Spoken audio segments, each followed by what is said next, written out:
time to take out the jams, motherfucker!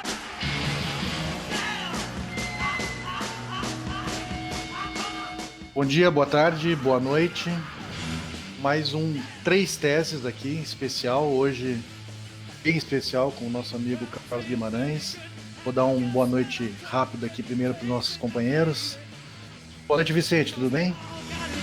Boa noite, mano, beleza? Hoje é um assunto bem legal, né, que a gente gosta, né, que é comentário esportivo, com a presença do Guimarães aí para qualificar o nosso espaço. Isso aí. E aí, Carmelito, tranquilo? Tranquilo, uma honra poder participar de um programa com o Carlos Guimarães, um dos caras que eu devo tudo que eu sei no jornalismo. Uma fera. É pouco, mas ele é fera. Carlos Guimarães, graduado em jornalismo pela PUC, com mestrado na URGS e doutorado na PUC também, né? Já passou pela Rádio Gaúcha, pela Bandeirantes e atualmente é comentarista da Rádio Guaíba. Além disso, ele é colunista do portal Coletiva Net. Escritor, lançou um livro em 2018, o comentarista esportivo contemporâneo, novas práticas na rádio de Porto Alegre. E em 2020, mais uma faceta, né, agora de youtuber, do projeto Sexta-feira 13. Guimarães, boa noite primeiramente. Eu já vou começar fazendo uma pergunta. O comentarista esportivo contemporâneo precisa jogar nas 11 hoje em dia para continuar tendo espaço, relevância e repercussão? Fala, pessoal, prazer falar com vocês, gosto muito dos três, inclusive com exceção do Carmelito, que é um caso à parte, evidentemente, né? Os outros dois, acho que os outros dois foram lançados em debate por mim, não tenho certeza, mas acho que sim. Sim. Confirmo. Isso, foram lançados em debate por mim, porque eu sempre gostei do que vocês dois escrevem, tanto o Mano quanto o Vicente, e aí, porra, vou levar esses caras para falar no rádio, né? Carmelito é um outro assunto, cara. Carmelito eu conheço há anos. A gente já teve situações bem delicadas, assim, juntos, né? Ele já me viu em situações bem desfavoráveis. Não sei se uma situação mais favorável do que a situação atual, que é muito desfavorável, e vocês pegaram num dia bom, porque eu vou usar esse programa como uma espécie de terapia, se vocês não se importarem, tá? Boa. Vontade. Estamos aí pra isso. Mas tem que ser, cara. Tem que ser, porque eu não posso, né? Com você eu posso, mas no geral eu não posso. Usar. Sim, não pode. Agora eu tô assim, ó, numa. Eu me tornei uma espécie de cagalhão e ao mesmo tempo de lutando pela sobrevivência quieto, sabe? É brabo. É difícil. É muito difícil. Vocês não têm ideia de como é difícil. E aí parece que com as coisas eu não sou conivente, só tô esperando. Só estou sobrevivendo, um dia após o outro, isso é uma sensação horrível, mas enfim, foge da pergunta, eu vou responder a pergunta feita. Cara, eu acho que cada vez menos, tá, o comentarista tem que jogar nas 11. A coisa é um pouco diferente, parece meio contramão, mas acho que cada vez menos. Eu explico por quê, tá? A gente está em um momento em que parece, eu tava assim, ó, saturado, cara, de Twitter e de pessoas que eu gosto, tá? E de pessoas que eu gosto que estavam, de repente, pô, cara, caras que eu adoro, no mesmo dia escrevendo sobre o Louro José, sobre caso de estupro, sobre o jogo do Inter, sobre a eleição norte-americana, sobre a rua, sobre a Xuxa na entrevista no Fantástico. É tudo. Calma. Vamos controlar essa excitação, gente, sabe? Vamos controlar essa testosterona, gurizada, porque masculino, óbvio, né? Mas tem mulher também que faz isso. Velho, eu acho que cada vez menos nas 11, e acho que cada vez a gente tem que lutar e trabalhar pela especialidade, tá? Cortar as coisas. Segmentar mesmo. Segmentar, recortar. Eu vejo que nesse mundo, assim, chamado de pós-moderno, a gente tem uma ânsia de querer abraçar todas as coisas que caem no nosso colo, em termos de informação, e querer destrinchar todas essas coisas, né? Querer pegar coisas e ser uma espécie de expert ou ter algo para contribuir com todas essas coisas. E no comentário a mesma coisa. Eu acho que o comentário hoje ele tem até enfim, a característica de ser nichado, e também uma sobrevivência dele que ele seja nichado.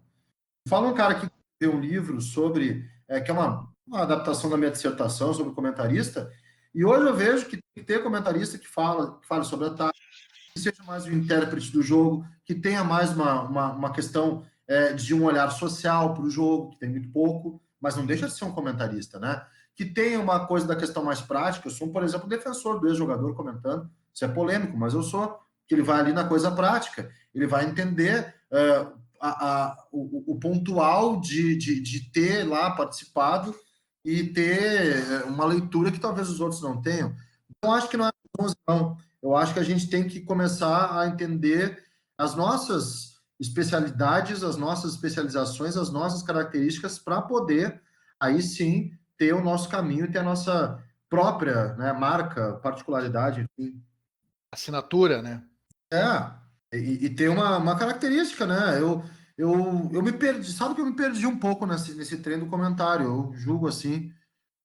Porque eu também fui fazer outras coisas, eu me dediquei a outras coisas. Hoje eu virei acadêmico chato, mala, piorei completamente o que eu era. Mas eu acho que eu ganhei outras coisas, né, gente? Ou ganhou. Ganhar Eu acho que eu mesmo. ganhei. E se eu ficasse só assim, no jogo campo e bola, uma época eu acreditava que futebol era campo e bola. Hoje eu acho que o campo e bola ele é o pano de fundo para 300 coisas que tem por trás do mundo do futebol, né? Exatamente isso. Exatamente. Cara, acho que o Guimarães já citou várias coisas aí que eu pretendo mais para frente esmiuçar um pouco mais, né? Até em relação ao livro, né? Eu preparei bastante coisa assim para comentar com ele em cima do livro. Como eu gosto mais também da parte histórica e sociológica das coisas nesses especiais que a gente faz, eu acho, Guimarães, que vale tu dar uma palavrinha, já que a gente está falando de comentário esportivo contemporâneo, acho que vale falar também do que é o comentário esportivo tradicional, né? E para o nosso caso aqui no Rio Grande do Sul, principalmente ali a partir dos anos 60, e acho que dá para ilustrar com as figuras do Lauro e do Rui, né? Pô, Vicente, o comentário esportivo tradicional, ele no primeiro momento, assim, ó, ele aparece como uma coisa nova, assim, não sabia direito como é que se comentava um jogo, né? Olhava um jogo, tu dizia as coisas aqui que estavam acontecendo e tal. Antigamente era muito descritivo. Depois, quando você começou a entender um pouquinho mais o que estava rolando dentro de campo, deixou de ser uma mera opinião do comentarista para ter um pouquinho mais de base, né? Eu acho que as figuras do Lauro e do Rui, elas geraram, isso aí é uma preparação que eu estou tendo também, que é antes do meu grande projeto, que eu vou anunciar já, não é mais segredo, muita gente já sabe, até porque não vai ficar, eu acho que não é para 2021, vai ser para 2022. Hoje participei de uma bateria, de uma produção para isso, né? Eu estou escrevendo a biografia do Rui, tá? Pô, que legal, Tô, cara. Show, show. não estou escrevendo ainda, mas estou preparando, já tenho muitas horas de entrevista. É um projeto supervisionado ou tocado mais pela Cris Osterman, que é a filha do Rui. Começou em 2018, na verdade, não, começou em 2019. Começou em 2019 e fui convidado e entrou em processo de financiamento. Hoje está em processo de captação de recursos, porque eu vou precisar de uma equipe assim para poder tocar um projeto muito grande, muito valioso para mim. Então eu estou entendendo mais o que é o Rui, né? Entendendo e até tendo alguns desafios assim de tentar separar o mito da pessoa. E é muito difícil. A produção mitológica que o Rui gerou para todo mundo, mas assim, para todo mundo, até para a família dele, é muito violenta, muito forte. E o Lauro tem uma produção mitológica em torno dele, né? Os dois eles construíram uma imagem de absolutos especialistas em assunto. É difícil tu desmanchar isso. E os comentários deles eram comentários que, se a gente pegar grosso modo assim e voltar, eles tinham muito mais forma que conteúdo. É verdade. Eles tinham muito mais forma, só que essa forma, ela mais ou menos delineou tudo que a gente fez depois. Se tu pegar questões de forma e conteúdo, eu, por exemplo, estou dizendo já há alguns meses e tal, que eu acho que o Cristiano Oliveira, que é meu colega, está vendo o jogo melhor, está comentando melhor que eu. Tá? Tá vendo o jogo melhor que eu. O conteúdo dele talvez seja melhor. Mas eu acho que existe uma forma que talvez faça com que eu tenha um pouco mais de popularidade que ele. Pode ser por tempo de serviço, pode ser por eu ser assim meio do meu jeito e tal. E é isso, eu acho que o rádio ele permite, sabe, tu expor uma forma acima do conteúdo. Eu acho que o comentário tradicional ele tinha um uso muito bom da forma, do estilo, melhor dizendo, sabe? O Rui e o Lauro são produções estilísticas que depois se transformaram em mitológicas para que se tenha hoje, até hoje, eles como referências. Estou dizendo aqui que eles não entendem de futebol, que eles não viam o jogo, óbvio que não. Mas se a gente pegar, é uma coisa muito mais voltada para a forma do que por conteúdo, que talvez seja o erro dos novos analistas, gente. Eu acho que talvez esse seja o erro. É inegável que esses caras entendem de futebol, né? Sim. Sim. Claro que eles entendem de futebol, mas a forma com que eles constroem a mensagem, ela vai gerar outras coisas que vai fazer com que as pessoas percam o conteúdo. Ela vai gerar incapacidade de receber. Eu sou assim também, às vezes, quando eu vou no academiquez, tá? Mas eu meio que faço de propósito, até para. Eu sei que eu faço de propósito, mas gerar incompreensão nas pessoas, vai gerar um pouco de ranço nas pessoas, vai gerar um pouco de má vontade nas pessoas. As pessoas não vão receber isso bem. Então, eu acho que é um cuidado muito, muito grande que tem que se ter, porque a formação desse comentário tradicional, para responder a pergunta, ela tem uma formação baseada na embalagem, na forma mesmo, no modo que a mensagem é passada, e não qual é a mensagem. A mensagem, às vezes, era qualquer coisa. Eu faço uma brincadeira com vocês, quase um desafio, tá? Peguem no YouTube gols gravados e vão pegar depoimento dos comentaristas em cada gol do Lauro, tem aos montes. Vocês vão ver que é uma coisa normal que eles disseram. Mas a forma como que eles disseram faz a gente cair para trás, entendeu? Era um tempo onde a forma importava mais do conteúdo, e eu não condeno isso. Eu não condeno, acho que cada tempo tem. Eles não são nem melhores nem piores por isso. Eles só adotaram a forma como um carro-chefe para poder construir o que a gente tem de comentário esportivo hoje. Se eu puder continuar no mesmo tema, eu gostaria de fazer pensar junto com vocês aqui. Naquela época, Guima, existia o jornalista era um ser mitológico, assim, era um ser diferente da sociedade. Ele tinha como é que eu vou te dizer, Aura. Isso, ele tinha uma atração das pessoas. Hoje em dia, o advento da internet, onde todo mundo tem seu espaço para dar opinião, mexeu demais isso, né? Como é que é para conseguir conviver com essa situação, Guima? Carmelo, eu acho que tem um lado bom. Cara, em tese só teria lado bom, né? Sim. Mas como tudo, tem sintomas que são bem práticos, assim. Eu não tenho, ao contrário do que as pessoas pensam, eu não tenho muita dificuldade em conviver com as pessoas dentro da internet com opiniões contrárias, não. Não tenho. Eu tenho dificuldade em conviver com, primeiro, pessoas que consideram a minha profissão e aquilo que eu faço. Muita gente acha que a minha vida é ver jogo de futebol e por 2 horas no dia falar no microfone e depois, de noite, num jogo, comentar aquilo que eu tô vendo, sabe? Na verdade, cara, o comentário esportivo no meio de comunicação de massa é uma coisa desgastante pra caramba. Tu tem entre o pré-jogo, o jogo e o pós-jogo, tu tem 5 horas, tem que ficar dedicado a isso. Começa por aí. Sem comer nada, totalmente dedicado a isso. Um nível de concentração, de encontrar raciocínio, de encontrar, enfim, uma organização de ideia que é brutal. Fora que tu não pode chegar mal informado. Hoje é pior, né? Com a internet. Muito.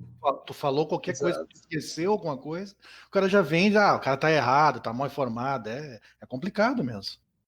Inclusive, tem gente que vive para isso, né? Sim. Sim. Sim, Dando o erro do jornalista para poder falar, tu errou. Exato. Então, cara, é um processo difícil, assim. Não é um processo fácil, assim, ter. E aí aí chega a internet, isso me irrita, tá? É o pessoal que acha que é uma barbada fazer jornalismo. É uma coisa difícil, às vezes chata, monótona. A gente não é o Clark Kent, caralho, sabe? A gente é um ser humano cheio de erro, de bosta que a gente faz na vida. Certo. 300 merda na vida. Eu, então, nem me fala, né? 300 de agora eu tô tentando engrenar, já não sei se vai dar certo, é uma merda, o cara fica meio paranoico. Mas é verdade. Então, cara. Vai dar tudo certo, tenho certeza. Eu espero, eu tô curtindo bastante, tô curtindo como há muito tempo eu não curtia. Coisa boa. Se não der também, aí vai ser um estrago. Cara, e tem muita coisa envolvida nisso, então eu não gosto disso.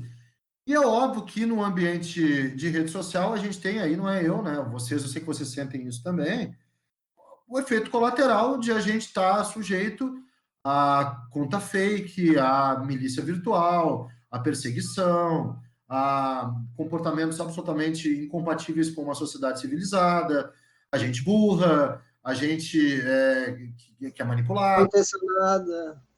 Exatamente, fake news e tudo isso. E isso vai incomodando, sabe? A gente não pode ter uma perspectiva 100% otimista da internet, que permite, por exemplo, a realização de ótimos podcasts, de ótimos canais de YouTube, de ótimos meios para as pessoas que antes não tinham isso para se expressar, que elas consigam se expressar. Mas olha o que vem com tudo isso, sabe? O que vem com tudo isso é uma patota pronta para o crime, e pronta para o crime. Não é uma coisa assim, não é uma coisa simples o que está acontecendo. O que acontece cara, eu sou um cara que hoje fico intimidado em opinar em rede social. Eu fico intimidado em opinar porque eu vou ter que ter uma concentração, uma saúde mental para dar uma opinião. Às vezes eu não tenho, não estou tendo. Tem que ter uma força para dar opinião. E não devia ser assim, né? A gente devia ler a opinião, divergir, falar e ter um debate. Não há mais debate. O que há é uma guerra. Exatamente. Assim, as redes sociais é incrível, mas a gente tem que entender o seguinte, né, cara? A gente tem que entender o seguinte, é que a gente talvez não tivesse preparado para admitir que a gente tem uma parcela aí de 20 a 30% de pessoas que realmente elas vivem para odiar, né, cara? E para eu senti isso, cara. Eu não sou ninguém na internet. E uns 2 anos atrás tinha duas figuras fakes, é claro, que viviam me perseguindo. Eu tive que denunciar diversas vezes, cara. Ah, eu sei quem são. Tu sabe quem são, tu sofria do mesmo mal, né? Das duas mesmas figuras. E aí tu vê, e a gente custa admitir isso, mas existe um percentual grande de pessoas ruins que vivem para odiar, para atacar. E é complicado a gente admitir isso também, mas tá aí, cara. A gente não pode fechar os olhos para essa realidade. Eu sei que são as pessoas, uma delas eu chamei para me encontrar ali na Chamei também. 1 da tarde, chega aqui, tu sabe o horário que eu saio, chega aqui, 1 da tarde, vamos bater um papo. Me convida, me convida. Ele nunca aparece, não ia acontecer nada, eu ia bater um papo com o cara ia, né, não é endereço da minha casa também, mas eles sabem onde eu trabalho, eu tô aqui embaixo, vamos bater um papo. Tem isso, cara, assim, ó, eu sou xingado todos os dias, tá? Sim, imagino. Falha. Eu sou xingado todos os dias. Quando eu não posto, é no WhatsApp da rádio, é na live do Facebook da rádio, que é um horror, tá? A live do Facebook, ela é assim, ó, despejam os caras ali para eles baterem na gente. E me acostumou, mas também é um negócio que desgasta. Chega uma hora que estoura, não tem. Claro, mas não é ponto de vazar, querer largar da profissão. Acho que tem outras coisas mais graves que me fazem querer quando eu tenho que largar fora. Eu acho o negócio que eu acho mais positivo que negativo, o uso de rede social, mas a parte negativa ela é muito forte. Ela está cada vez mais forte, isso é muito cansativo, muito. Guima, eu quero voltar lá na tua primeira resposta que tu deu para o Mano, né, sobre ter que jogar nas 11 e tu colocasse que não. E aí eu quero pegar assim a parte do jogo mesmo, né? O jogo complexo e multifatorial, como o Carmelito aqui sempre fala, e eu concordo muito. Quero pegar um trechinho rápido aqui do livro, que tu coloca o seguinte: futebol é coletivo e individual, artístico e científico, lúdico e competitivo, amador e profissional, físico, técnico, tático e psicológico. É explicado pelo choro, mas também pela falta de amplitude no terço final. É multidisciplinar, multiconceitual, multifuncional, plural, variado, irresistivelmente complexo. Eu concordo com tudo isso, né? E é por isso, cara, que eu não consigo ver essa antítese direta entre comentário tradicional e uma análise mais, digamos, com todas as aspas, tá? Uma análise científica do jogo. Eu acho que é tudo muito complementar nesse lance. E acho, inclusive, que esse como é que eu vou dizer, essa maior exposição da galera da análise de desempenho, da análise tática, tem também um lance aí de uma demanda do público, né, pelo menos de um certo nicho de público. E é por isso que eu tendo a achar que tem espaço para todo mundo e as análises têm que ser complementares. Eu fico pensando assim, quando o Rui colocou o lance da planilha, aquilo lá não deixa de ser uma forma de coleta de dados científica e de análise de desempenho em alguma medida, só que, claro, né, sem a potência de um software, de uma capacidade de processamento de dados. Como é que tu vê, assim, muitas vezes a gente vê, né, cara, esse distanciamento entre o mais tradicional ou da mídia tradicional e a galera mais da análise tática e de desempenho. Eu vejo isso muito como complementar. Cara, eu concordo contigo, eu acho que é complementar também. Para mim, a maior diferença do comentário antigo ou tradicional, comentário contemporâneo, é uma diferença estética, mais do que uma diferença de conteúdo, né? Ela é uma diferença que se manifesta mais na forma. E acho que eu acho que é complementar, só que eu acho que isso não é entendido por aqueles que fazem o comentário. Agora um pouco mais, tá? Mas no início é a galera querendo contar a verdade toda de um jogo de futebol. Dessa questão dos dados, dessa questão da análise tática, querendo colocar todo o jogo no guarda-chuva. E isso aí foi o que gerou aquele meu texto de 2017. Antes de sair o livro ele tem uma bela de uma análise, de uma perspectiva positiva a respeito dos analistas táticos, né? Sim. O livro ele é um livro que elogia, mas o texto, quando sai em 2017, é quando já está quase pronta a dissertação. Aconteceu o seguinte para eu ter aquele pensamento, acho que vocês não sabem dessa historinha. Eu fui participar de um congresso em São Paulo, em 2017, onde eu fui apresentar um artigo, basicamente já tinha me qualificado, já tinha passado pela qualificação, já estava escrevendo a dissertação, e aí era um artigo que era mais ou menos um resumo da minha dissertação. E aí chegou um professor e disse o seguinte, se esses aparatos, né, se esses aparatos existissem lá no início dos anos 50, final dos anos 40, início dos anos 50, o Garrincha jamais teria explodido. E aí eu comecei a falar sobre isso. Porra, é mesmo, cara. Ele tem razão. E começou o pessoal a colocar a dificuldade de compreender o que estava sendo dito. E aí foi quando eu escrevi um texto, esse no Medium, né, que talvez sirva como complemento da minha dissertação, poderia ter juntado na hora do livro, onde eu problematizei pela primeira vez a análise tática, onde eu disse que, peraí, ela é boa, mas ela não está sendo bem transmitida. Eu lembro desse episódio no Twitter. Ela não está sendo bem transmitida. Cara, veio todo mundo para cima de mim. Chame de abelhas. Eu recebi, assim, por exemplo, DM do Eduardo Secone, que depois eu briguei, mas de um tom de ameaça quase, velho. Do tipo, agora, por favor, se quiser prestar esse tipo de desserviço, não conte comigo, e me bloqueou. Aí, vai ler meu texto, cara, vê se tem algum desserviço. Ele tem uma contestação ao que tu faz, ou tu não pode ser contestado. Não, ao que tu faz, não. Ou ao modo com que tu e os teus transmitem isso. E veio gente, eu fui bloqueado pelo cara do Future lá, o Eduardo Dias, e eu fui acusado de hater de linguagem, umas coisas assim que eu fiquei pensando, Kátia, ou vocês não entenderam nada, ou vocês realmente acham que o que vocês dizem é a verdade absoluta a respeito de um jogo de futebol. Eu acho que é a opção B. Eu lembro do texto, eu lembro quando tu lançou o texto e como é que foi toda a repercussão, né? Quando tu botou no Medium lá. Só que assim, cara, as pessoas elas não levaram em consideração que tu estava falando do exagero.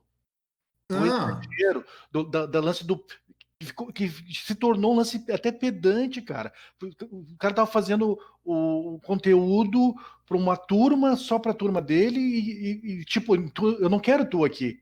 Era totalmente excludente o negócio. Eu acho que todo reducionismo, né, a gente já falou isso aqui no podcast, tudo que é reducionista empobrece a análise, né? Claro que o futebol não vai se explicar só por um aspecto, né, excluindo outras variáveis. Eu vejo essa coisa da análise tática assim como bem nicho mesmo. O problema é que como vocês falaram e como o Guimarães já escreveu, querer aplicar esse modelo para explicar tudo ou para explicar para todos. Eu acho que tem um espaço, né, com um público que quer isso, mas é muito reduzido e não pode ser universalizado dessa forma. E não aceitar a contestação. Se tu não aceita o que eu coloquei, tu tá fora do grupo. É mais ou menos assim. Não pode ser universalista nesse sentido de achar que o seu modelo explicativo funciona para todos os aspectos, porque não é. O futebol é um fenômeno muito complexo. Exato, é um fenômeno complexo. Na verdade, o que eu estava querendo dizer é o seguinte, gente, o que vocês fazem é muito bom, mas vamos passar para os outros de uma forma para que todos entendam. E eu cheguei à conclusão que eles não queriam que os outros entendessem. Sim, eles queriam que os bruxos entendessem. Ver resposta do tipo, se a academia coloca esses termos, temos que respeitar esses termos. Sim, tu tá falando com um acadêmico, e eu sei muito bem que quando eu escrevo lá as minhas coisas, que já falei para vocês que é de propósito. O Carmelo sabe qual é a minha intenção, que me conhece há mais tempo. Qual é a minha intenção quando eu faço umas threads de academiquez, entendeu? Quando eu faço uns textão de academiquez. É para aparecer um pouco também, tá? Mas, mas, cara, vocês vão me ouvir na rádio, volta e meia eu vou entrar numa coisa mais complexa. Vocês vão me ver numa jornada esportiva, me ouvir numa jornada esportiva, eu vou direto ao ponto. Acho que vocês já me ouviram na jornada esportiva. Não tem isso, porque eu estou falando para muita gente, entende? Agora, eu tenho que escrever um texto para submeter a uma revista, para ser publicado. É óbvio que eu vou adaptar aquilo que eu penso a uma linguagem que é a linguagem daquela tribo, né? Isso é uma coisa de tribo, uma coisa de grupos. Mas quando eu estou no meio de massa, eu tenho que falar para todo mundo. A questão, sim, é segmentado. Eu acho que é segmentado, mas mesmo segmentado, tinha muita gente que queria aprender aquilo que eles estavam colocando, muita gente que queria saber sobre aquilo, e barrava no primeiro obstáculo, que era a linguagem. Né? A Copa de 2018 foi um show, foi muito engraçado a Copa de 18, porque os caras metiam basculação e gesto técnico e umas coisas. Vamos entrar. Essa galera quer saber o que tu tem para dizer, tia. Não te subestima, pode passar isso de uma forma melhor, mas eles não queriam. E gerou muita briga. Eu fiquei muito tempo sem relacionar com o pessoal do Future. Agora eu consegui me relacionar. Eu mandei um recado para o Myron, até, me desculpa aquela época. Acho uma idiotice a gente brigar por futebol, porque eu acho o cara super importante, até nem no futebol, até em outras questões, que a tua própria história de vida, que é o modo com que tu coloca essa questão do preconceito, do negro, tu é fundamental nisso, e o Myron evoluiu bastante, e é uma idiotice eu ficar brigado com um cara que eu admiro, cujo conteúdo eu admiro, porque ele tem bronca, que eu tenho bronca que ele falou de terço final, sabe? A gente tem criança também. Então, eu mandei um recado, ele, tá tudo certo, é babaquice mesmo, vamos voltar a nos falar. E como já aconteceu com outros, eu sou muito amigo do Vini, sabe? Eu tenho boa relação com o Gabriel, eu tenho boa relação com o Dimitri, eu não tenho ainda com o Eduardo Dias, e nem com o cara lá, me esqueci o nome do cara lá que toca o projeto com ele, eu tocava pelo menos. Tá ligado. Esse aí eu não tenho boa relação. Mas eu nunca tive também, então não tem problema. A gurizada é boa, cara. Claro que é. O negócio é como o Guima falou, né? Tem que, se quer atingir mais gente, tem que dar uma modulada na linguagem. Pelo menos assim, pega um evento que nem foi citado, né? Copa do Mundo. Pô, é uma hora que tá todo mundo olhando, que tá todo mundo querendo, né, consumir informação sobre aquilo e tal. Ali é um momento de debriar um pouco, né? E dar uma modulada melhor no lance. Então eu pedi desculpas porque eu gosto deles, eu acho bom o material deles, tá? E acho que eles deram eles deram uma segurada nessa história, tá? Bem acho. Eles deram uma segurada. Eles estão melhores do que quando começaram. Sinal que bom que eles entenderam que eles precisam ser melhores. Não, claro, porque não, a gente é assim mesmo, vocês vão ter que nos aguentar.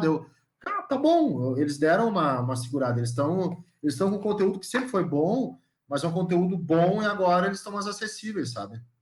Sim, inclusive nesse último produto que eles lançaram, que é o Código BR, eu acho que é só de futebol brasileiro, já dá para ver que é uma linguagem bem mais acessível, assim, né, um dinamismo melhor, assim. Acho que a galera aprende, né, com os erros também, não dá também para descartar, né, tudo por isso. Isso é da vida, né, cara? Isso é da vida, o cara tá é o processo de evolução constante, né, cara? sim. Agora, a mensagem que isso tudo fica é o seguinte: não discuta com o mestre em comunicação, que ele sabe muito. O Guimarães sabe muito sobre comunicação. E sei muito menos que eles sobre futebol, cara, mesmo. Bom, mas é assim que é a vida, Guima. A E é gente não vai assim que é a saber vida. tudo. A gente não vai saber de tudo e ser o perfeito. Exato. A gente tem os nossos defeitos, mas né, vamos levando porque a gente é bom também, né? Claro, claro.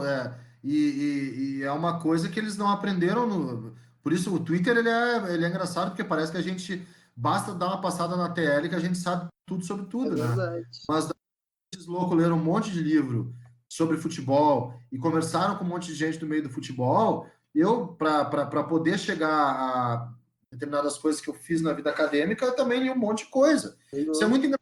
Aconteceu um episódio essa semana, não sei, essa semana passada, no final do mês de outubro, Semana passada. final do mês de outubro aconteceu um episódio muito, muito legal. A gente estava debatendo no ar e eu levantei o conceito de massa, né? É um conceito clássico, o conceito existe desde o século XVIII, não, século XIX. E depois, Manada. e ele é assim, ele é potencializado e consagrado no entreguerras, até como uma mensagem do que viria por acontecer a partir dos anos 30. É um conceito, eu acho que de 1929, que é mais aprofundado, como uma espécie de alerta, ó, vai acontecer merda no mundo. E os caras vão fazer, aconteceu, né? Que é o conceito de massa, que a massa ela é um bloco, um bloco amorfo, acéfalo e produzido por gentes comuns, ordinário. E a galera veio dizendo que eu chamei o torcedor de acéfalo. E aí eu disse, não, vocês são massa. Gente, torcedor é massa. Tu, enquanto, sei lá, advogado, engenheiro, sei lá, mecânico, ou sei lá, dentista, qualquer coisa, tu dentro da tua especialidade, tu não é massa, tá? Tu tem o teu lugar de destaque, mas dentro, mas tu como torcedor, a gente representa vários papéis. Tu como pai não é massa, como filho não é massa, como mãe não é massa, como familiar não é massa, como vice-síndico do prédio não é massa. Mas quando tu tá no teu papel de torcedor, tu tá junto a um bloco, tá junto a uma tribo, tá junto a um grupo. Ali tu é membro de uma massa. Vocês que fazem parte dessa massa. É uma massa. Entende? Perfeito. Como eu sou massa em 300 coisas, como a gente é massa para consumir. Eu não tenho essa barba e uso esses óculos porque eu inventei. Eu tenho porque, sei lá, é moda, eu acho. Então, eu sou massa. A gente e existe uma manipulação dessa massa, entendeu? E a gente tá no Brasil que existe uma manipulação de massa. E os caras ficaram putos comigo porque eu falei que eles eram acéfalos e a massa é acéfala. Eu não penso por mim muitas vezes, quando eu estou dentro de um bloco. E eles são a mesma coisa, o torcedor é assim. Especialmente quando envolve passionalidade, quando envolve. É óbvio que um pensa por si, mas quando há reivindicação de massa, ele é uma massa, ele é a massa do torcedor. E o pessoal ficou bravo, sabe? Interessante. Mas é um conceito que eu acho que eu deveria não levar para o ar e ficar na parte acadêmica, para ver como às vezes as coisas são mal interpretadas, né? Mas é isso, Guima. Isso é um mal da nossa sociedade, Guima. As faculdades, as universidades são muito distantes do mercado de trabalho. Muito, Muito. muito, muito, muito. E o que eu vejo tu fazendo para mim, que sou jornalista, para mim é sensacional, porque a gente vai aprendendo com os outros, tu entende? Essa troca de informações é importantíssima. Se tu não faz isso, quem é que vai fazer? Continue fazendo, por favor. Cara, eu vou te dizer uma coisa. Existe muita distância entre o mercado de trabalho e a academia, tá? Muita Muito, distância. muito. E a culpa maior é a da academia. Sei disso. Eu participei de alguns ambientes acadêmicos onde dentro da academia, era mal visto. Sabe por quê? Porque eu pesquisava sobre futebol, rádio com o Ferrareto. É um cara Sim. como um cara mais do mercado dentro da academia, o mercado odeia o Ferrareto, parte dele odeia o Ferrareto, então ele fica meio no meio termo. E eu senti isso em eventos acadêmicos, porque a minha pesquisa era considerada uma pesquisa menor. Cara, futebol, a academia ainda tem o futebol como ópio do povo, tá, gente? Em comunicação, Claro, claro. outros Pão e programas. circo. Pão e Mas circo. no mundo da comunicação, mais na URGS que na PUC. Na PUC eu estou positivamente surpreendido com o modo com que recebem as pesquisas que não são pesquisas assim, que são as pesquisas que são feitas na URGS, tá? Mas na URGS complicado falar de futebol, era complicado falar do mercado. Uma vez eu botei um papo na roda lá numa discussão e não, mas aqui nós estamos num programa de pós-graduação da URGS. Isso aí deixa deu, porra. É o seguinte, vamos ficar. É aquilo que eu falava do Future, né? Vamos ficar entre nós aqui, debatendo Isso. aqui, o assunto morre. É isso. Só que ao mesmo tempo, né? Eu posso falar porque eu também já estudei na URGS, então posso falar. E ao mesmo tempo a gente fica ali querendo fazer encontrar todas as soluções para o mundo dentro de uma bolha, e ao mesmo tempo os caras vão lá e colocam um muro lá para separar a vila do campus. É isso. Exato. Isso aí. E tu estava falando ali com relação à manipulação ali, né? Que a gente não entende, né? Mas a gente também é manipulado e dá para ver isso bem agora, juntando a questão da internet naquele próprio documentário do Netflix, o Dilema das Redes, que a gente é manipulado. A gente tem que entender que a gente também está sendo manipulado praticamente todo dia. Se a gente não tomar essa consciência, o negócio só piora, né, cara? Não, a gente é manipulado. A gente é manipulado. Só quem não é manipulado é o outsider. O outsider por gosto e não por necessidade. O cara que se isolou da sociedade. É o cara Exatamente. completamente. É o cara que se desprende da cidadania, tá? É o cara que não vota, é o cara que não acessa a internet, é o cara que não tem comunicação. Ele até pode ter um núcleo familiar, mas ele está isolado. Ele não recebe. É praticamente impossível existir. Ele não recebe nada industrializado, ou seja, o alimento dele é o alimento que ele coleta, que ele prepara, que ele faz.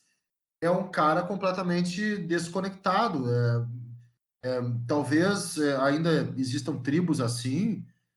Não, talvez não, com certeza ainda existam tribos que são que adotam essa coisa de uma desconexão social, mas dentro de uma sociedade que é a nossa sociedade, que ela é única, sim, com particularidades de povos, mas em geral a gente tem a mesma noção de moral que o cara na Romênia tem, né?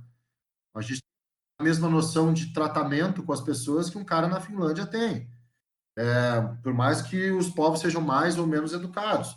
A gente tem ainda a mesma noção do que é o mal, do que é o bem e o mal, um cara da África do Sul tem. Isso aí é uma sociedade única, e mesmo os orientais, a gente tem a mesma noção de, sei lá, de lei, até com particularidades, óbvio, que os japoneses têm. Tipo, assassinato é crime em todo lugar do mundo, né? Direitos humanos em todos os lugares do mundo, então a sociedade é única. A não ser que o sujeito seja um completo outsider, assim, aí seja um cara que ainda cultive canibalismo, que ainda cultive matar para sobreviver, aí ele é um outsider e aí ele não é realmente, ele não é movido por manada, mas ele é movido por uma referência ancestral, entendeu? Ou seja, ele tem um movimento por trás dele também. Sim, né, cara? Isso aí que o Guima fala é interessante, né? Porque normalmente quem tem essa postura assim mais beligerante, né, até certo ponto lunática em rede social e tal, é o cara que acha que não é moldado por nada, né? Ele acha que ele pensa com a cabeça dele e tal, e isso não existe, né, cara? Os fatos sociais e a sociedade em geral são coercitivos, a gente não tem como ser imune a isso, cara. A gente também é moldado por isso, né? Mas, Guima, eu queria aproveitar esse gancho que tu falou aí antes do lance da manada, né, do público agir como massa. Cara, a gente teve aqui no podcast, no episódio 15, se não me engano, o Arthur Salles, falando sobre o papel da mídia, né, em relação ao esporte, né, e torcedor, enfim.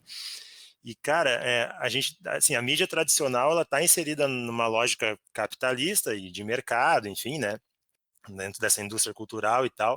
Então, eu queria te ouvir um pouquinho sobre o seguinte: até que ponto tu acha que a mídia, nessa lógica que está inserida, ela também não acaba formando esse público, né? Ou moldando esse público, de certa maneira, hegemônico, assim, ou a maior parte dele, para atender os interesses comerciais, né, dentro dessa lógica que está inserida? Cara, o que nos ensinam na faculdade é completamente diferente do que nos ensinam na vida real. Quando eu era mais jovem, estava assim, entrando no jornalismo, eu achava que a diferença era, oi, aqui nos ensinam a teoria, lá a gente vai aprender na prática. É o que a gente diz para estagiário quando a gente contrata, né? A gente não pode dizer às vezes para o estagiário, senão ele vai se decepcionar, e jovens não podem passar por decepções. Então, velho, a diferença maior entre a academia e o que é feito na prática é o fato de que na faculdade nos ensinam que a imprensa é um instrumento de fiscalização do poder. E na prática a gente vê que a imprensa ela é um instrumento de manutenção e segurança do poder. Perfeito. Poder não é o Bolsonaro, tá? Poder Da econômico. República. Não, é um poder. Por exemplo, mas olha só, a Globo atualmente é anti-Bolsonaro. Ela não é. Ela fiscaliza, não. Não. A Globo ela tende a um determinado poder que existe sobre ela e que vai moldar tudo o que a Globo for fazer e esse molde vai ser passado para os outros. Da mesma forma, isso aí é óbvio que é uma hipocrisia pessoal, porque eu estou dentro do veículo de comunicação, isso há mais de 20 anos. E é óbvio que eu sempre atendi as demandas daqueles que estão tocando os projetos que eu participo. Eu não sou bobo, eu não tenho. A gente não é independente, é uma mentira, uma falácia. Jornalismo independente é mentira. Tu tá atendendo alguém, seja o Intercept, ou seja a Rede Globo de televisão. Existe uma coisa maior, seja uma diretriz, seja um dono, seja um sujeito que está bancando essa parada toda.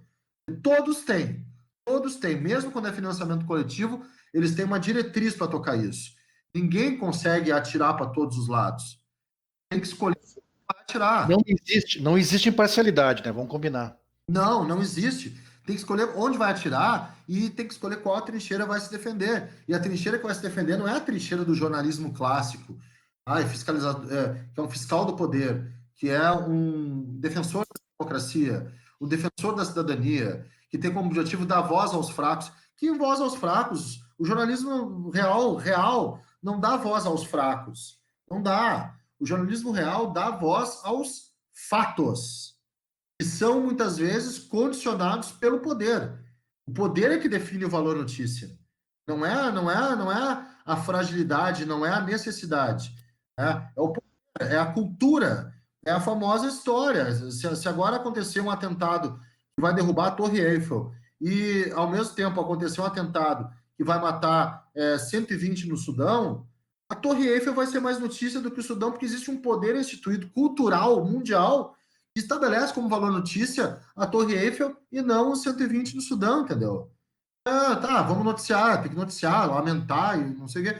E isso, eu lembro quando estourou aquela lance na tal, e acho que foi ao mesmo tempo do debate sobre imigração, e foram os atentados lá em Paris, do Charlie Hebdo, tiveram muito mais visibilidade do que as pessoas que estão morrendo lá. Entende? O 11 de setembro ele vai ter uma amplitude maior do que aquele avião caiu na Malásia, sabe? São as simbologias por trás disso. As simbologias são todas elas determinadas por um poder. Então a gente está aqui defendendo o poder. A gente não está fazendo. Isso é bobagem para manter aluno e não decepcionar ninguém. Manter uma espécie de idealismo, vá lá, né? Que depois morre, porque a gente. Cara, o curso de jornalismo é um curso técnico. A gente Isso aí. está formando tecnocrata, a gente está formando gente que sabe falar no rádio, que mexe em câmera e que vai lá, não erra português, e nem isso, às vezes. É um curso técnico, a gente não está promovendo um real debate sobre o que é o nosso jornalismo, entendeu? Perfeito. Até porque a gente não é, que nem tu falou, a gente não é nem governado por governos, a gente é governado por corporações. É isso, né? Sim, e que é um poder, né? Superpoder. Mas a imprensa é uma instituição. A imprensa é um poder instituído. E esse poder instituído é aquele poder que a gente, quando está empregado, vai defender. Essa que é a realidade. A gente defende esse poder instituído. Às vezes ele é colocado de maneira bem clara, né? No meu caso, por exemplo, ele é colocado de uma maneira bem clara. Eu sei muito bem quem eu estou defendendo, o que gera, de novo, em mim uma das maiores angústias, agonias, tema de terapia toda semana, pessoal. Não acho que é brincadeira, não, viu? É tema de Eu te terapia. conheço há muito tempo e imagino como é que deve estar. A gente sabe que Pô, não é. é tema de sério, terapia, velho, porque é uma coisa seguinte, beleza. Os boletos são maiores do que... Os boletos estão apagando as minhas convicções, sabe? Perfeito. Muito grave. E eu sei o que eu estou defendendo, eu tenho que defender. A vida é isso aí, cara. É engolir sapo, né, cara? Não tem muito jeito também. Cara, tu sabe, mano, que eu vou... Vai chegar uma hora que não vai dar mais, velho. Que enche o saco, eu sei, mas é difícil, cara. É É complicado. difícil, é muito difícil. Falou, o boleto ele não para, velho. Chega todo mês e tá ali, o cara tem. Eu sei também, cara. A situação pra ti é muito pior, mas eu preciso, às vezes, pensar 10 vezes no que eu vou escrever.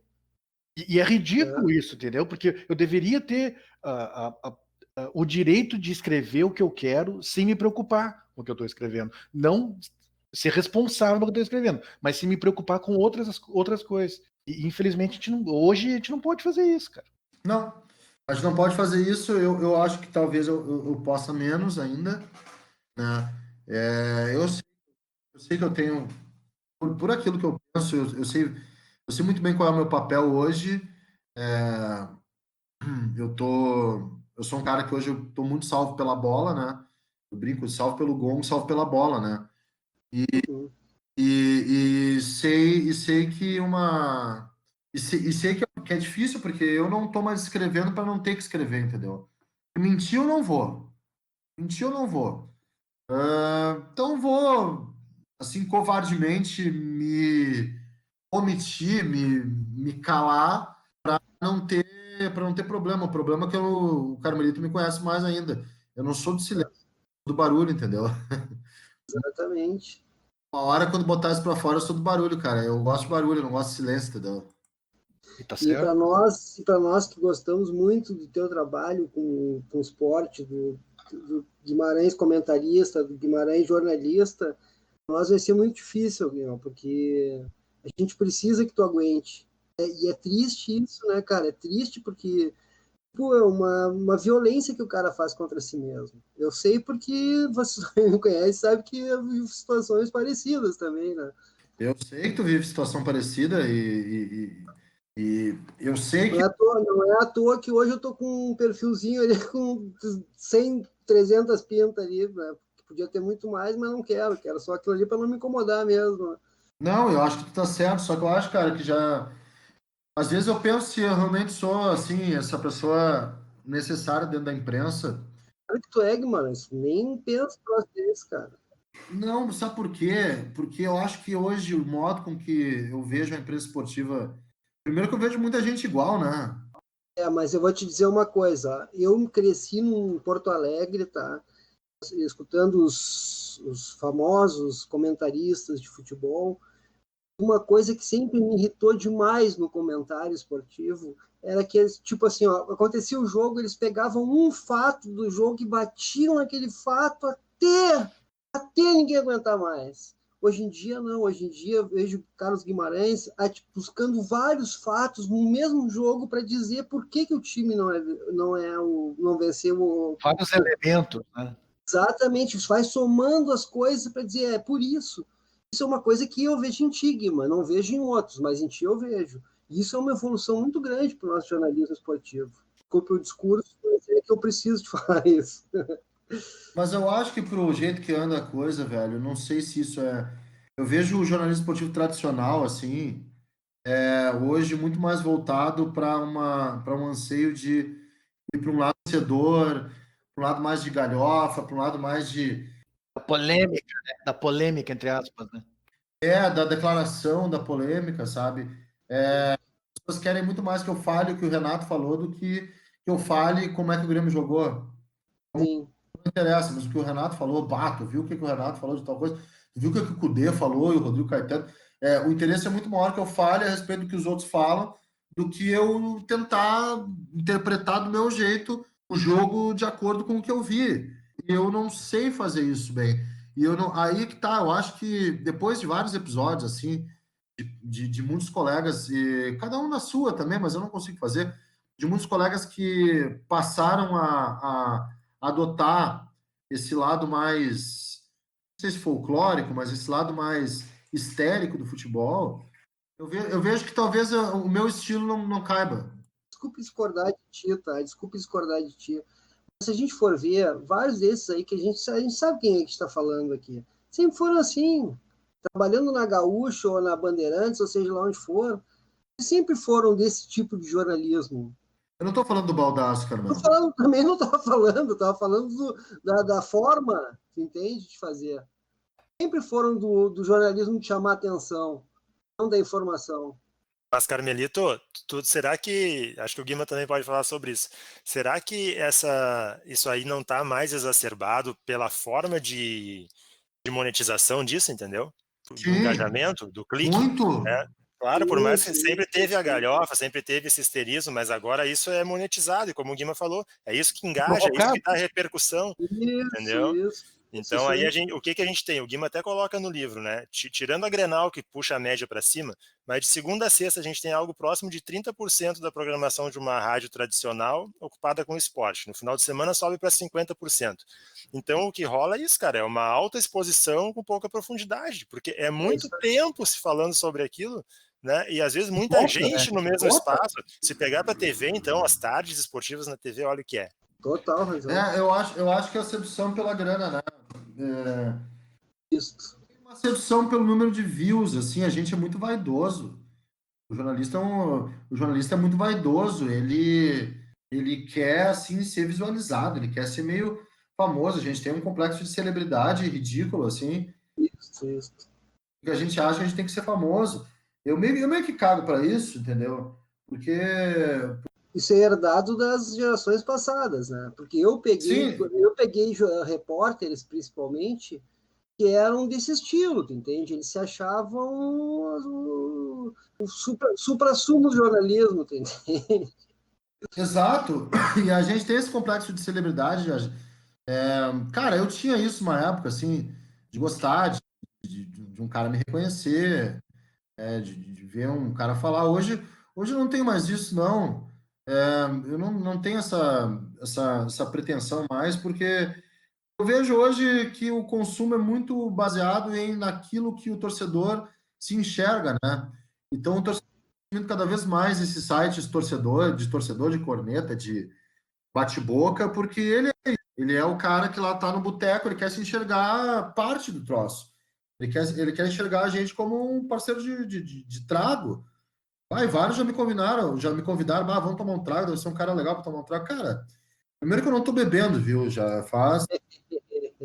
Desde junho eu não bebi, porque eu tive umas bad aí durante a pandemia, e aconteceu uma separação junto com a pandemia, então eu fiquei mal, e teve um dia que eu fiquei muito mal, fiz muita merda. Mas isso é normal, Guimarães, normal. Não, mas as merdas habitual que eu fiz foram muito vergonhosas. Não sei. Deixa assim. E aí, cara, eu parei, eu não sou um cara legal, eu não sou um cara de ir pro boteco e falar sobre futebol do jeito que eles querem, acham que falam. Mas eles nos enxergam assim.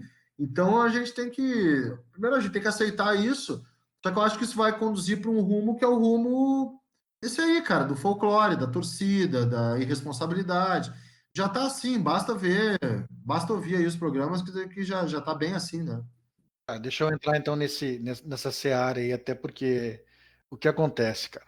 Eu sou um cara mais velho, né? Eu já passei dos 40, né, cara? E eu sinto uma necessidade, velho, de ter. Tipo, tu diz assim, eu vou sair fora, porque, cara, mas a gente precisa ter, pelo menos pra mim, né, cara, como consumidor, tipo, a gente precisa ter algum norte, assim, porque tá muito ruim consumir esporte, assim, cara. Tipo, tem essa briga de gerações, entre aspas, e de linguagem, entre aspas, e esse negócio de engajamento, de view e de polêmica e pouco conteúdo, cara. E eu gosto de conteúdo. Eu gosto de escutar, assim, uma entrevista bem feita, com perguntas bem feitas, com respostas boas, e tá cada vez mais difícil. É que nem o Vicente falou, para ocupar esse espaço que é enorme, o negócio degringolou, cara, porque esgotou o assunto e os caras começam a fazer galhofa pura. E não dá, né, cara? A gente precisa que tenha. Tem público lá para galhofa e tem que ter o público para mim, que sou mais velho, cara, que gosto de uma análise um pouco melhor da questão do futebol. Se não, tu acha que não tem mais esse público? Tem, mano, tem esse público, cara, mas eu acho que cada vez menos. A gente tem que entender também que tem um público jovem na internet, é bem nativo digital, e que acha que o futebol é o que. Ele não dá mais um peso para essa tradição, como tu dá, por exemplo, como outras pessoas dão. Isso, Os caras isso mesmo. esquecem o passado dos clubes, inclusive, né? Ele nem sabe o que é a tradição, porque O futebol começa, o cara é em 2000, sei lá, nos anos 2000, tipo, o resto não interessa.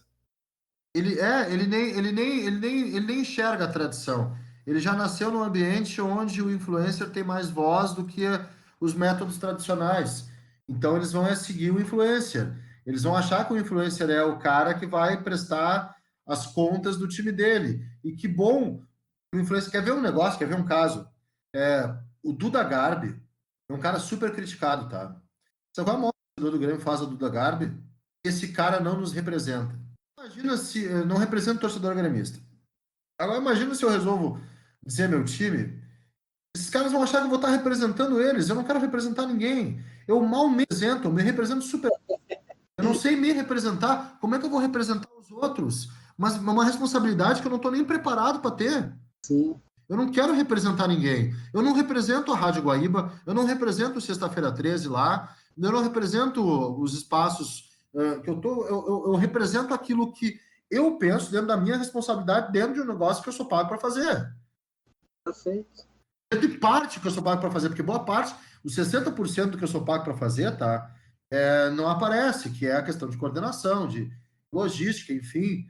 É dificílimo, o cara não tem noção de como é que é o troço. Tu tá louco, enlouquece, deixa o cara com barba branca, deixa o cara, sei lá, um problema.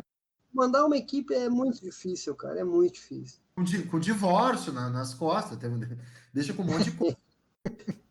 Então, gente, isso que eu vejo hoje um público muito interessado em se enxergar.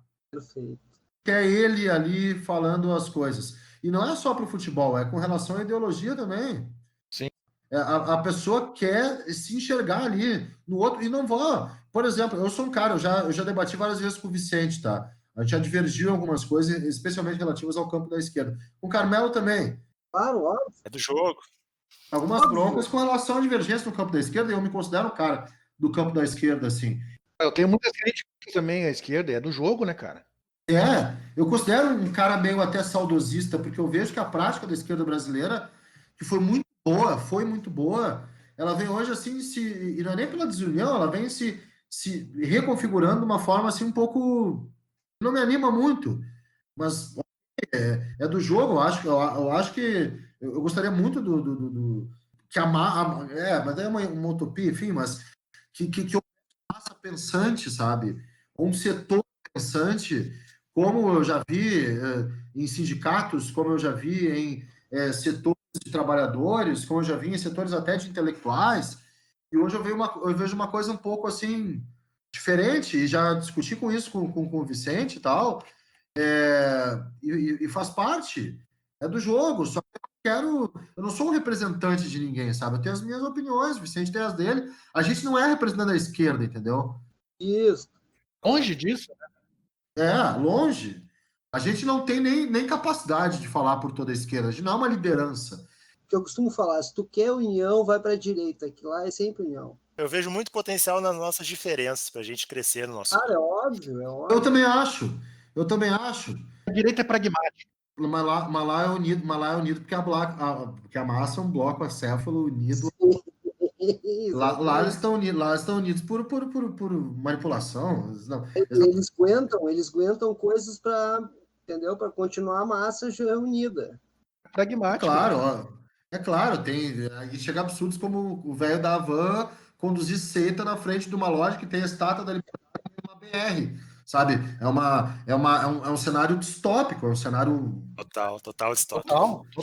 O cara rege lá um bando de olho do cu, estátua da liberdade no meio e os caminhão passando na 101. É um cenário de filme de terror. Um velho careca vestido de Zé Carioca. Exato, é um filme de terror, mas vai lá, existe ali uma união, sabe, manipulada, é verdade, porque é um bloco, né? Enfim, Mas é bem isso, eu não quero ser, a gente não é representante, tá? Eu não quero ser representante e por isso que eu vejo que eu não, jamais eu vou assumir meu time, porque um dia vai chegar o cara, mas que gremista ou que colorado de merda tu é para não ajudar o clube. E ajudar o clube? Não tô aqui para ajudar clube nenhum. Mas eu acho que é isso aí, a gente tem também, dentro quando a gente começou o nosso projeto, né? Todo mundo sabe que eu sou colorado, todo mundo sabe que o Vicente é gremista e tal. Só que a gente sempre, cara, a gente não quer aquele negócio de torcedor, de cornetinha, de representar. Se eu tiver que criticar, e eu critico pra caramba o Inter, eu vou criticar, velho. Tudo que eu achar que tá errado. Aí o cara vem, tu tá criticando, engraçado, porque é o que eu digo, eu não sou ninguém, e vem um monte de gente encher o saco. Como é que tu não tá ajudando o clube com essa crítica? Mas eu não tenho que ajudar, eu tenho que apontar o que tá errado, velho. Se eu achar que tá errado, eu vou falar, não interessa. É muito por isso, né, mano, que a gente resolveu criar esse espaço, né, e também por estar de saco cheio, cara, de que, não, tal tema não se relaciona com futebol, não pode misturar futebol com política, não sei o que, racismo não se mistura com futebol. Cara, é muito negação da realidade, entendeu? De achar que o futebol é o cristalzinho dourado que tá a parte do mundo, cara, isso não existe, entendeu? Mas eu queria voltar um pouquinho, mano, no que tu falou do lance do público, né, cara, e de ter público para uma coisa um pouco diferente. Mas, cara, a gente tem que lembrar sempre da lógica que a mídia tradicional está inserida, entendeu? E não é só em relação ao futebol, cara, não é só em relação à parte esportiva. O Guimarães mesmo apresentou por bastante tempo um grande programa, que era o Guaíba Revista, por exemplo, da área da cultura, né, local. E, cara, saudades pra caramba desse programa, entendeu? Mas a indústria não quer isso, a indústria quer o modelo de ganho rápido, de atingir mais pessoas, e a gente vai ter que se ver como minoria nesse sentido. A palavra do momento, né? E por isso que se criam outros espaços. Engajamento. Viu como é que é a programação das 4 rádios? Sim. São iguais. Sim. Exatamente. Aquilo que fala de futebol é igual às outras. A gente vai sendo guiado, por exemplo, tá? Existe agora a onda. Velho, eu tô falando mais do que eu deveria nesse troço, mas também. Eu tô afim de. Se tu quiser, a gente edita. Não, porque depois se der merda. Se der merda, deu. É isso, a vida é assim também feita, tá? E eu acho que eu preciso botar isso pra fora. Seu Guima que Eu vejo com muito perigo programar as coisas conforme uma onda que está acontecendo. O que está acontecendo no Brasil é onda, tá? Sim. Não vai se perpetuar. Isso não dura muito tempo. Tu não pode programar tudo, refazer tudo só porque tem uma onda e surfar nessa onda. Ondas acabam. O Carmelo é surfista. Tá? Como é que a onda termina, velho? Uma hora termina a onda. Foi bom enquanto durou. Mas é uma onda.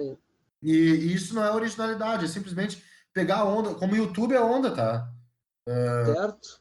O YouTube é onda. O podcast é onda. Teve uma onda, podcast, teve uma onda, diminuiu, cresceu de novo. Como o YouTube é onda, porque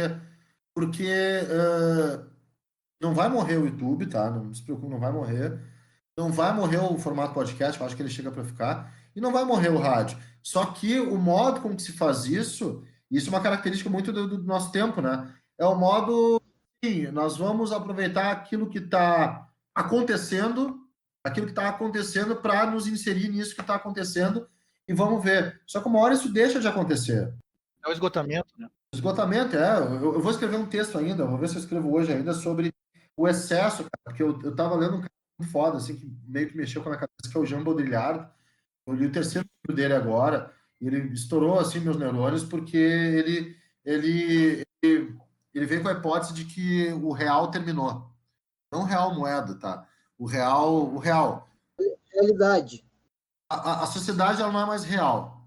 A sociedade, hoje, ela se molda a partir das aparências, ou seja, ela se molda a partir das impressões e daquilo que a gente tem como primeiras impressões, ou daquilo que a gente enxerga. Então, e o real, ele se saturou por excesso. Até o excesso de racionalidade, de tentar explicar o que é realidade, fez com que a gente se tornasse hoje meio que refém de uma coisa que eles chamam de hiperreal. A gente é refém do hiperreal, a gente está na rede social. Cara, a rede social não é real. A rede social estão ali despejando coisas e a gente está assim, olhando com ânsia e a gente se desconecta de uma realidade que só se manifesta por entorno. A nossa realidade, ela é a nossa família, ela é o nosso pequena junção de pessoas, ela se dá a partir A realidade é o brinco, é o joanete no pé, saca?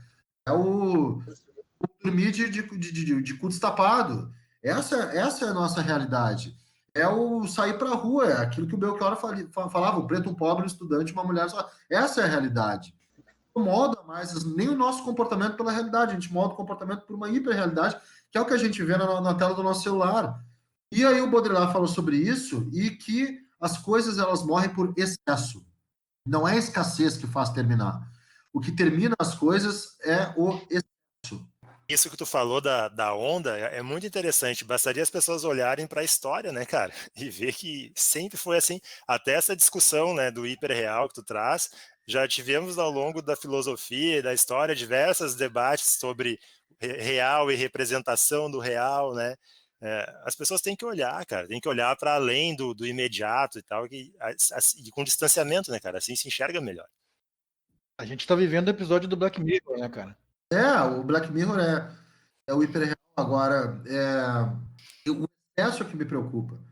Meu, assim, ó, porra, eu tenho várias divergências com o Zé Aldo, tá? Mas ele abriu o programa dizendo que ontem tivemos mais um jogo, Inter Atlético Goianiense, nessa saturação de jogos. É um excesso de jogos que vai fazer com que a gente banalize a vontade de ver futebol.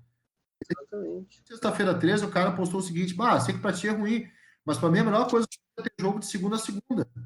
Pra mim podia ter jogo toda noite. Não, tu tá enganado. Eu vi isso aí. Se tu tiver jogo de segunda a segunda, tu vai tu vai te encher o saco, porque é o excesso. A gente está diante do excesso de tudo, é uma era do excesso. Eu lembro que falava dos anos 80, que era a era do excesso, né? Nossa.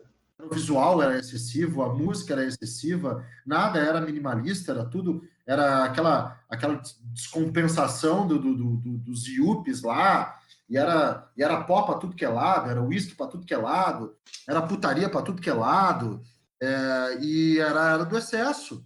A gente está vivendo Tempos. excesso. Só que nesse excesso não tem pó, não tem uísque, não tem putaria.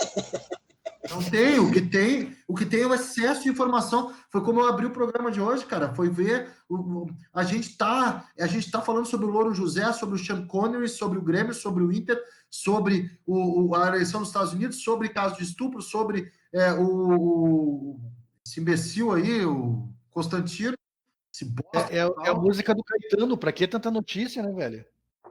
Cara, a gente tá enfarado, assim, a gente tá esgotado, esgoelado de tanta coisa. É o excesso que vai acabar com isso. E o excesso vai acabar com o YouTube, tá? Com essa galera no YouTube. É o excesso. A gente tá excessivo demais nas coisas. A sociedade atual perdeu o poder da contemplação, cara. Tu que é um cara que gosta de contemplar, eu sei muito bem que gosta de contemplar. A gente perdeu a capacidade de contemplar. Quando a gente contempla, sabe o que a gente faz? Pensa.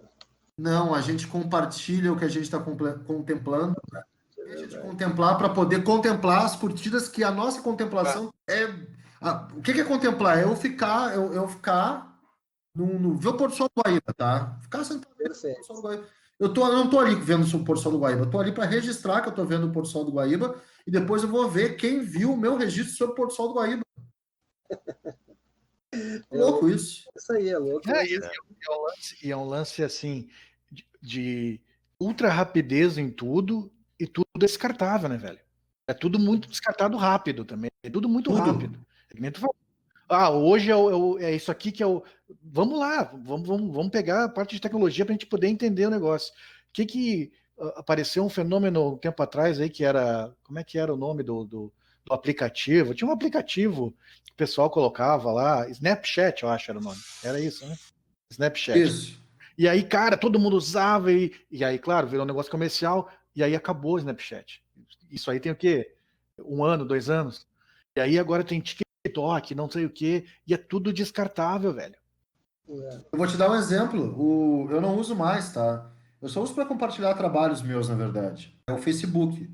Só usei para compartilhar trabalhos e para compartilhar status de relacionamento.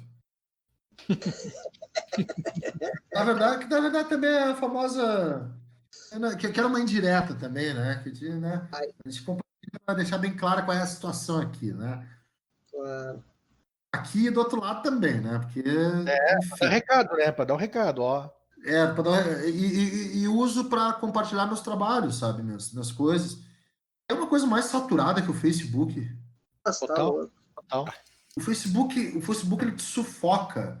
tá louco. Ele vem, ele te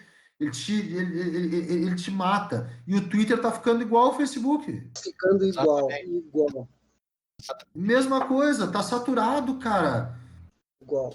A gente não se dá conta, porque parece que é um rush, uma adrenalina que gera a gente twittar, postar, ver a resposta, ver o outro, não sei o que, falar, e a minha opinião, eu vou parecer legal, porque eu tenho essa opinião, vou parecer informar, mas calma, vamos voltar para algumas categorias humanas que são boas. Vamos voltar para o nosso processo de contemplar também. Vamos voltar para o nosso processo de refletir, de pensar. A gente não reflete quando escreve. Vamos voltar para o processo de simplesmente deitar, como eu faço toda noite, cara, agora, que é deitar e ligar um som e ficar pegando no sono, ouvindo som, sabe? É de tomar um banho demorado, de dar uma volta maior Conversar, né, velho? Conversar. conversar, É isso aí. Cara, e nesse período da pandemia e de período recluso, pelo menos eu vi, cara, como é importante o lance de desligar um pouco dessa parada, entendeu?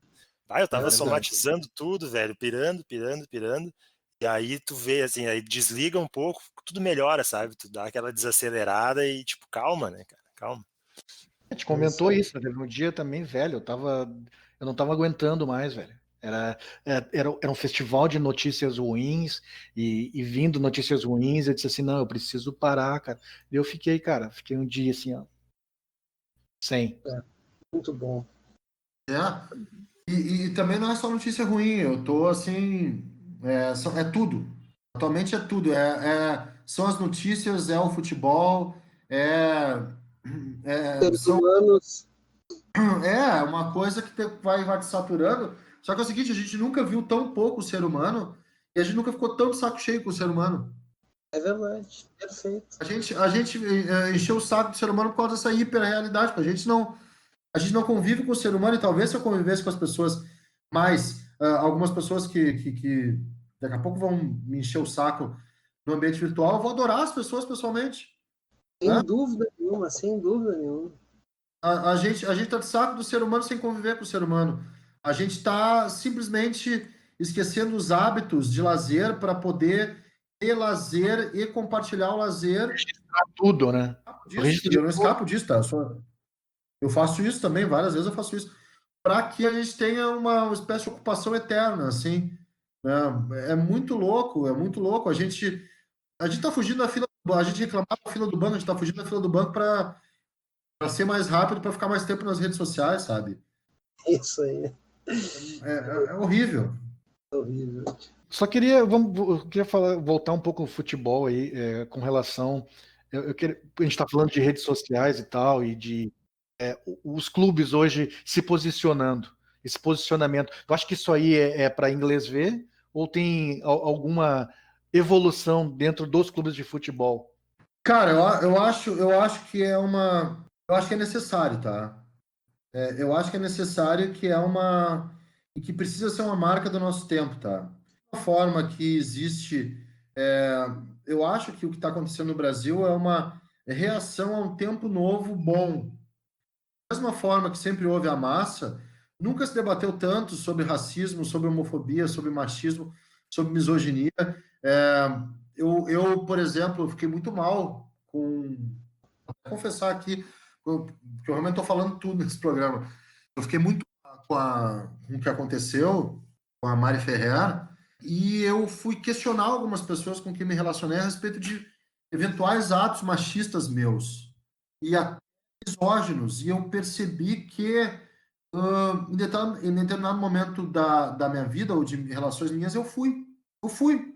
Em determinado momento da minha vida, ou em muitos momentos da minha vida, eu fui. Eu fiz coisas que são machistas. Eu tive Sim, comportamentos machistas. Eu fui machista, né? E até certo ponto misógino. Perfeito. Um relacionamento, e eu até perguntei para a Priscila, eu já fui, e ela me disse, só uma vez que tu me interrompeu. Aí eu pensei, bom, isso é uma merda, porque eu realmente interrompo. Batedor de rádio é foda, o cara interrompe todo mundo, né? Mas eu expliquei para ela ali parecia que era, mas ok, no resto não. Eu tô tendo muito cuidado com ela com isso, porque eu não quero repetir erros que eu cometi em outros relacionamentos em que eu reproduzi essas coisas. Reproduz mesmo, né, cara? A gente reproduz. A gente é produto, né, cara? A gente é produto da sociedade machista e homem mais ainda, né, cara? Esses ideais de masculinidade, essa merda toda que a gente é criado, o resultado é isso aí. A gente tem que estar se policiando, né, cara, nas atitudes e revendo. É verdade. E aí eu penso, se fosse em outro tempo, será que eu teria esse poder de reflexão? Se fosse numa outra época, se fosse lá nos anos 90, será que isso seria debatido? Eu acho que a gente tem isso sim. A gente, de forma hegemônica, e acho que o que está de forma hegemônica é uma reação a esse avanço, para quem sempre serviu esse estado e serve para muita gente, né?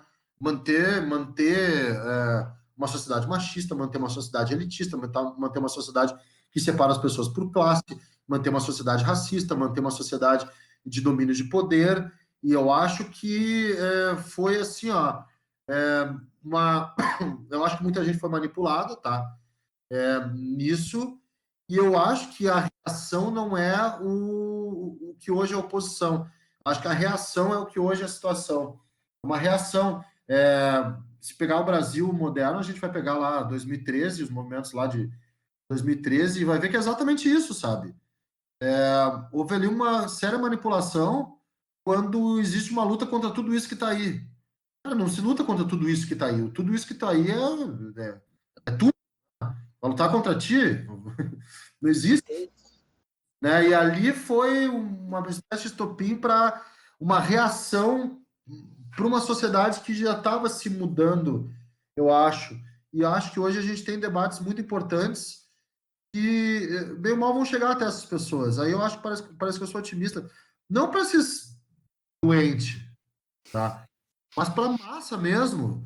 A massa acéfala, amorfa e comum, ordinária, uma hora ela vai receber essa mensagem de que não, peraí, eu sou eu sofri com discriminação, eu discriminei, eu machuquei uma pessoa, peraí, vou mudar meu caminho. Uma hora isso vai chegar, esse recado vai chegar. E é com muita informação, eu acho, entendeu? É com muita informação que faz isso. Só que e com muita resistência e com muita luta, porque do outro lado vai ter a patrulha da desinformação, a patrulha que quer manter as coisas como elas são, e a patrulha, Privilégios. a patrulha que vai fazer de tudo para manipular a massa do lado deles. Vai ser uma espécie de cabo de guerra. Eu só acho que a gente tem que usar bem as nossas mãos para poder puxar o cabo com mais força. Eu acho mais ou menos isso. Beleza. Guima, a minha última, cara, para ti, eu quero voltar um pouquinho só no rádio, porque, cara, eu me criei, cara, fui criado pelo meu pai com rádio, sempre rádio, o tempo todo em casa e no jogo de futebol, no estádio, radinho também, para ouvir abertura de jornada, essas coisas. Mas, cara, eu tenho me afastado do rádio nos últimos meses e confesso que me faz falta, sabe? É um hábito de uma vida inteira que tá me fazendo falta. Mas eu simplesmente não consigo mais, cara, na mídia tradicional, por exemplo, até, né, já que estamos falando tudo aqui mesmo, tipo, às vezes tô deixando de te ouvir, né, em espaço que eu sempre gostei de te ouvir, ali no horário do meio-dia, era ritual já, assim, ouvir, né, a gente cria esses hábitos, por não querer dar suporte a outro tipo de fala, outro tipo de opinião, e não querer dar ibope para isso. Mas, enfim, a minha pergunta não é bem essa. Tu escreve no final do livro sobre o papel do rádio, né, e de como o rádio está se deslocando do meio para a linguagem. E tu falou antes sobre o Facebook, né? Como os meios definem muitas coisas, né? Porque acho que na rádio vocês devem passar por isso. Uma coisa é o tipo de comentário que vem pelo Facebook, o outro é o comentário que vem pelo WhatsApp, o outro é o comentário que vem no Twitter, né? Tipo, o Facebook, tu já falou aí, parece outro mundo de beligerância e desse tipo de coisa assim maluca. Mas o rádio parece fazer um movimento ao contrário, né? A linguagem do rádio, hoje a gente vê ela reproduzida no Facebook, colocada em podcasts, é uma forma do rádio se reinventar e sobreviver? Cara, eu acho que sim, até porque o modelo de negócio das emissoras de rádio é um modelo que eu não sei se vai durar por muito tempo, tá? Até por causa do comportamento da audiência. A audiência ela vai buscar uma segmentação, ela vai buscar um nicho, ela vai buscar uma coisa específica e ela vai buscar um conteúdo meio sob demanda, assim, a hora que ela quer. Eu acho que o rádio tradicional ainda sobrevive pelo jogo de futebol, prestação de serviço, evento ao vivo e bate-papo. As formalidades elas foram para a cucuia. Mas a linguagem ela não vai acabar. A linguagem ela transborda, né? Ela perpassa, ela sai do meio e invade outros meios, assim como o rádio já assumiu tentativas de... Hoje o rádio assume tentativas de linguagem de internet, né? Se pegar hoje, talvez o programa de maior repercussão da Gaúcha é o Timeline. Ele é um programa pensado na internet.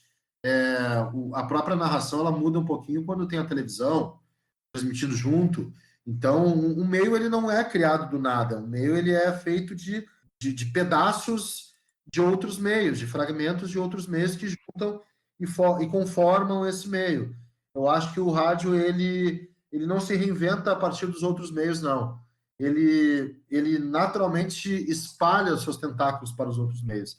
Ele vai jogando sementes nos outros meios e os outros meios vão pegando essas sementes e fazendo crescer árvores, né, do jeito que eles acharem melhor e que melhor se adapte às suas respectivas plataformas. E eu acho que o rádio tradicional ele não morre, mas ele vai diminuir. Ele diminui. Primeiro que eu acho que o consumo ele vai ser cada vez mais por aplicativo e menos por sintonia. E segundo, diminui porque vai ter essa concorrência externa que pode torná-lo irrelevante. Mas, na verdade, não é uma irrelevância. É apenas uma forma nova que o rádio vai ter que conviver. Eu acho que a reinvenção do rádio ela passa também por uma reinvenção dentro do próprio meio, não só através de podcast ou outro formato, não. Uma reinvenção do próprio meio, sabe? Refazer aquilo que hoje se tem como rádio tradicional e fazer nova programação, novo jeito de pensar, novo jeito de estabelecer uma nova dinâmica, enfim. Acho que é mais ou menos por aí que se reinventa o rádio. Então tá, acho que é isso, né, gurizada? Isso aí. De Guimarães, meu bruxo, meu irmão. Valeu, irmão. Obrigado pela... Foi excelente, hein? Tuas últimas considerações, Carmelito? Cara, uma honra. Escutar o Guimarães sempre é importante, porque é um cara que me ensinou muito aí no rádio, principalmente. E é meu irmão, cara, é meu irmão. Então, um orgulho danado desse homem, cara, maravilhoso. E Guimarães, pelo amor de Deus, não nos abandona. Não nos abandona. Não vou, cara. Tem que sobreviver, velho. Não tem como. Precisamos. Vicente, teu boa noite aí, teu encerramento. Cara, agradecer o Guimarães também. Guimarães é um cara que a gente gosta de concordar, gosta de discordar, Guimarães. Sempre tem conteúdo, né? Sempre tem, principalmente, né, cara, uma honestidade intelectual. Acho que isso é fundamental.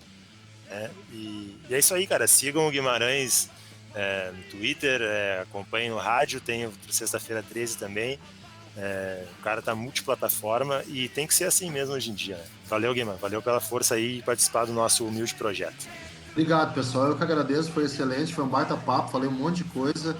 Falei as coisas que eu não devia, porém devia. Pode deixar que tá, não tem problema nenhum. E tudo que eu falei foi exatamente o que eu penso e acho que precisava, inclusive, disso, entendeu? Eu vou fazer uma chamada dizendo que eu acho que eu nunca falei tanto no programa.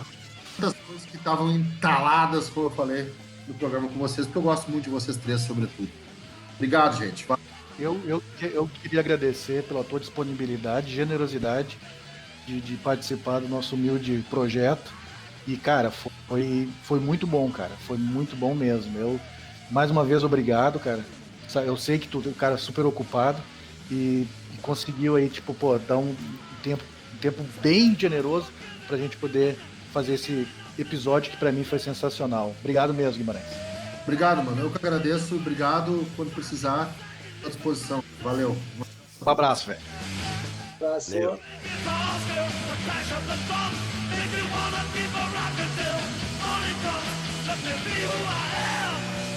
Let me kick out the chain.